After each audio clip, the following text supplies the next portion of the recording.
Ayan o, ito ang Monkey Island. Uy, Ayun pagkatapos nga pala naming maikarga yung mga kailangan namin ikarga dun sa mothership ni na Kapitan Ruel, eto na kami. At biyahe na kami, papunta na kami sa Monkey Island. After na rin namin mag-sign doon sa manifesto. Kaya ito na, tamang rides lang kami. Joyride lang to. Joyride sabi ni Kapitan. Kagandahan nito, hindi naman siya maalon. Kaya may mga kasama ko, nag-i-enjoy naman sila sa rides. Magaling naman ang aming kapitan eh. At yun nga, may mga dadaanan kami, mga fish pan. Sabi ng kaming kapitan is may mga Pilipino din nagbabante dyan. At shoutout sa inyo mga kabayan. ayan o, malapit na. Ayun na nga, malapit na kami sa Monkey Island. After ng aming 15 to 20 minutes na travel time, parating na kami. Yun na nga, dumaong ng aming bangka sa Monkey Island. Yun, papa muna natin ang ating mga gamit para makapag-set up na dun sa aming pipistukan. Kanya-kanya na muna buhat ang tropa. Ayan, kanya-kanyang buhat na. Ayan o, maglilitsong bili na si Kapitan o. Ayan yan eh. Ayan yun eh. Pupulutan na yan, Kapitan Ruel. Ayan o, pagka pagpupunta kayo dito sa Monkey Island, kontakin nyo lang si Kapitan Ruel, siya maghahatid sa inyo dito. Magkano ba masahe? 15 balikan. Kailangan ilang tao? Minimum. Kailangan minimum 4. Pero maximum pinakamadami hanggang 6.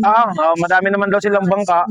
So, kahit ilang kayo, kahit isang basketball team kayo, basta lahat. Kaya, madami naman silang bangka eh. Diba? Monkey Island! Try so hard, not so far. In the end, it doesn't even matter. Parang ang sarap din mamingwit dito. No? Diyan lang oh. Sabi ni Kuya Ruel, yung aming kapitan ng bangka, marami doon nag-overnight dito, tsaka maraming nag-fishing, namimingwit. Yung mga batuhan na yan, diyan nila nilalagay kanilang bingwit. May mga naliligo na. Pagpupunta nga pala kayo dito sa Monkey Island, kailangan may baon din kayong tubig. Maliban sa inumin, kailangan may baon kayong pangbanlaw pagbalak nyong mag-swimming. Kasi walang tubig dito na gagamitin nyo sa pagbabanlaw pag kayo nag-swimming. Kailangan may dala kayo talaga. Tama-tama pagdating namin dito. Sunrise. Kasi sikat pa lang ng haring araw. Kaya, diba? Ganda. Payapa ang dagat. Saka ang kagandahan dito, hindi maniknik Ayan si Kuya Ruel, at least Pilipino rin yung magiging kapitan nyo sa bangka. At least kahit paano madadagdagan yung magdadagdagan yung tiwala. Siyempre pag first time pa lang, siyempre kakabahan kayo eh. Pero at least pag Pilipino yung magiging kapitan ng bangka nyo, mas dagdag ng tiwala yan. Di ba Kuya Ruel? Di ba? Nasipag naman ang cook namin, Iba talaga. Ate, yung panabong mo, pinutulan mo na naman ng mga daliri. Maglilitsong bili si kapitan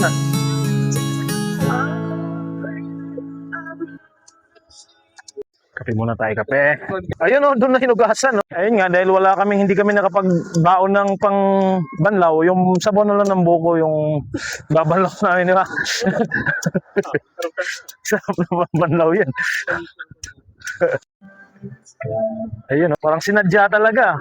Parang talagang nakahanda na to Ayun picture muna. Malapit ang mapakinabangan yan, Kapitan. Kunti na lang yan. Mga bago mag-uwian, tama yan. Tapaw na lang yan. Ayun Monkey Island na to. Dahil unggoy eh. Paano kayo nakapunta dito yung unggoy, ba? Isla naman to. Nga pala, may nagpaparintin dito ng jet ski, $100 per hour. Kung may extra kayong budget, okay din naman to.